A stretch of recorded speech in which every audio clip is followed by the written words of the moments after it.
விசுவாசமானது நம்பப்படுகிற உறுதியும் காணப்படாதவைகளின் நிச்சயமாய் இருக்கிறது. விசுவாசத்தோட ஆவியானவர் எழுதி வைத்திருக்கிறார். விசுவாசம் உனக்கு நம்பிக்கை கொண்டு வரும்.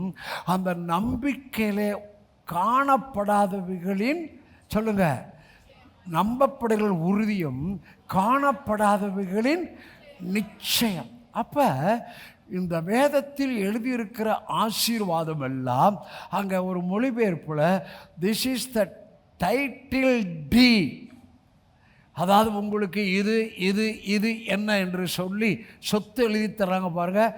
அதில் டைட்டில் டீடு அங்கே போய் பத்திரத்து ஆஃபீஸுக்கு போய் பத்திரத்தில் கையெழுத்து போட்டு அங்கே பத்திரத்தில் சாட்சி கையெழுத்து போட்டு அதான் டைட்டில் டீடு. இந்த வேதத்தில் எழுதியிருக்கிற ஆசீர்வாதங்கள் எல்லாம் உங்களுக்கு டைட்டில் டீடாக இயேசுவின் இரத்தத்துக்குள்ளே கையெழுத்து போடப்பட்டு ஏற்கனவே அது உங்களுக்கு கொடுக்கப்பட்டுருச்சு.